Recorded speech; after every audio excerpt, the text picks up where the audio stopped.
Well, what is going on, everyone? Welcome back to Kitchen Table TCG. My name's Louie. I hope you're having yourself a fantastic day.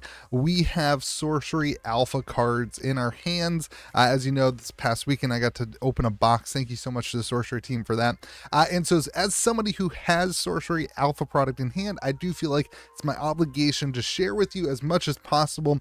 And so today I want to chat about the card quality and just show you what you have to look forward to in the next couple of weeks. Before maybe a month from now, maybe when you get your product and what you can be excited about. So I thought it would be fun to compare it to a couple different generations of Magic the Gathering, not to poo-poo on Magic the Gathering or say that Sorcery is going to kill Magic the Gathering, anything like that, just to show you the card quality and excellence that has gone into this product compared to what is really the industry, I guess you could say, standard. Now, I'm not going to compare Sorcery to other TCGs other than Magic.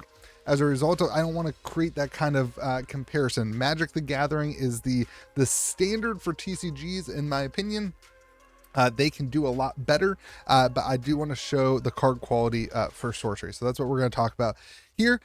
We're going to get right into it and show you what we have. We've got Sorcery. This is an ordinary. We are going to rip this. I am going to show you the inside and the core.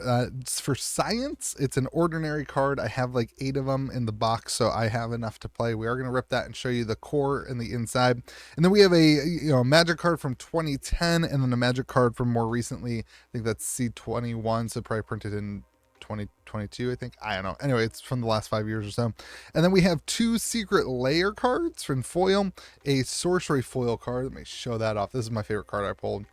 Sorcery foil card, and then a buy box promo for Magic as well. So let's get right into it and talk just the bendy. And I know I got a lot of slack on the podcast for showing this off, but the card bend, why do you do this? Well, I'm not going to show some other games, but there are some other games that have come out recently where when you bend the card like this is a Magic card. When you bend the card like this, it folds right here. And this is what is, called the bend test in TCGs. When you have a fake Magic card as a store, one of the first things I would do if I thought the card was fake is I would bend it like that. And if the card cracks, then it is a fake card. If the card bends back like normal, then you know that it is an authentic, real Magic the Gathering card. Magic cards have an inner core that is a blue core paper. Here, let me show you. This is a blue core inside. Actually, yeah, that one is black core? No.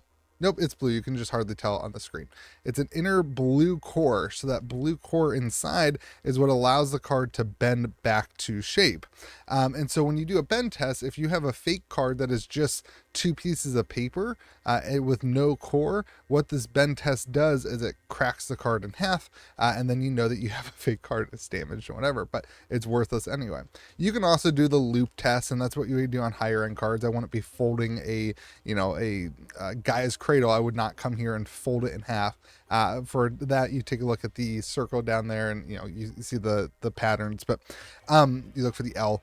But for Sorcery, one of the things that I wanted to do when we were opening packs and talking on the podcast was show you that this is not like this is a high quality paper. They purchased a black core high quality paper that passes the bend test in the same way that a Magic the Gathering card would pass the bend test. When you bend it, it doesn't crease anywhere as a result of that core. Now, you're not going to play like that, but it does have a good feel to it, and that is the point. It snaps back, right? It is a good feeling card, and so it passes that. It is up to par with Magic the Gathering. Even Magic the Gathering has gotten a little thinner. You can't really tell, but in your hand you can tell. Magic the Gathering paper has gotten a little bit thinner over the years, and this is as good, if not better than that. Okay, let's compare the printing. One of the things I like to do is compare the darkness of the print. And one of the things that Sorcery allows itself to get away with a little bit is that because it does not have a border, you don't need to compare it to straight like a black card like you would on this Desecration Demon. The blacks have to be as black as the border as a result of your constantly comparing. comparing. Well, Sorcery gets to get away with that, and they actually go above that too, and they actually make their the backgrounds on their cards aren't black; they are actually a light gray, which allows them to get away with if their printer doesn't print as deeply black. I don't know if that's intentional on their part; they want their cards to have a lighter look than something like the Desecration Demon. But when you put all the cards together, you just can't tell that black isn't as dark because you don't have the borders. So I think the print looks pretty good. I have not taken a loop to it. I don't have the computer loop that I can do a jeweler's loop and show you guys the card while I'm on the computer. But you can see the blacks are a little bit lighter. And that is, I think, in part that they don't want the kind of darkness to look in their logo and that kind of thing. But I don't know. That is just something that I did notice, that the blacks are a little bit lighter. And that's definitely something to take in consideration. But all in all, the cards look good, especially that you're not comparing them to any border or anything like that. So I promised you we would show you the inner core of this. It is a black core paper. We've done this in another video, but it was on a live stream, so it won't get shown as much. It is on a black core paper. You can see that is even a thicker core there than on like the Magic one, which is a blue core and a little bit thinner there. So you can see the card quality is exceptional. It is really high quality paper, and the print is very good and very clear as well. You don't see kind of some of these games that we see on the Kickstarters have used the proxy card companies, and you see a little bit of a fuzziness on the cards even when they come in. This is not fuzzy at all. It is super clear. The print is really clear, and it does extreme justice to the painting, the artwork that they are using in their cards. So it's really cool. All right, let's talk about foils. I've left these downstairs in my basement out on the same table for the last 2 days or so.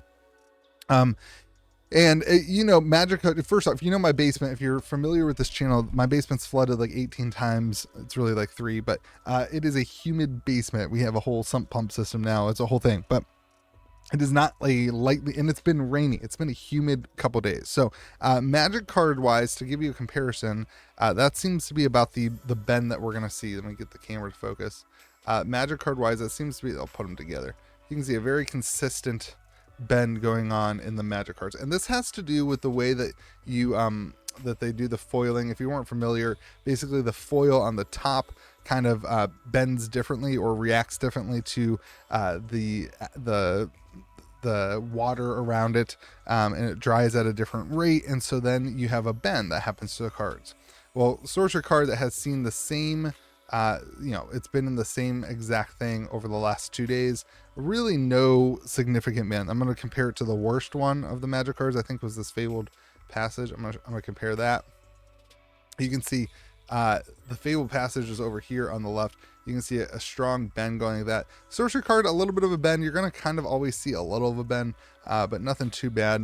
You can see the Fabled Passage doesn't even sit, like, it's hard to show you on camera, but it's like, it's wonky. See the bottom of it? It's wonky, whereas Sorcery card sits flat. Here's the counterbalance. This one was a little bit better, definitely more true bend. It's just a straight kind of, not straight, but it's a little circle. You can see it a little bit of a bend there on the counterbalance, but not really much of a bend. You can see just a tiny little bend there on the summoning sphere. So the quality of the cards, the printing, really cool.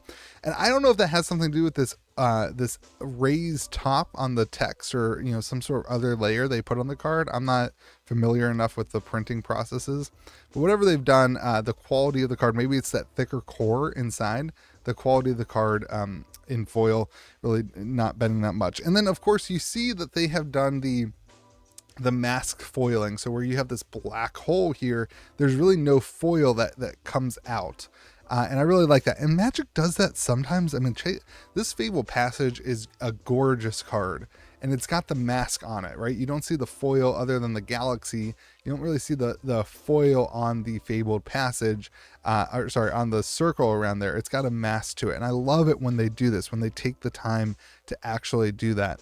But sometimes they don't do it. I think on this Omnath is the example I was going to bring up. They just don't really do it on the Omnath. It's just kind of like a foil blob. This was kind of a bad example, but on the sorcery cards, they did that on every single card. They put that kind of mask to it. And when you see the cards in person, they just really pop as a result. And then especially well with that text box that is actually a little bit extruded. So I just wanted to show you the comparison of the cards, what you can expect when you get your alpha product in hand, or I do think it has been confirmed by another YouTube channel. I'm not sure if it's been confirmed by Sorcery, but beta will have foils in it as well. So if you are looking to order beta, I know alpha is pretty much sold out. Box prices are going up this week, even exceeding 400 to 500 bucks. If you're looking to order beta, that releases in September, and I do have a link in the comment section at gamegrove.gg. That does come from me, and it does support the store, and it supports the YouTube channel and all that. And patrons do get a slight discount on that as well. So anyway, that's what I wanted to show off. Hopefully you're having yourself a fantastic day. Be kind to the people around you, and let me know what you think about the sorcery cards in the comment section below.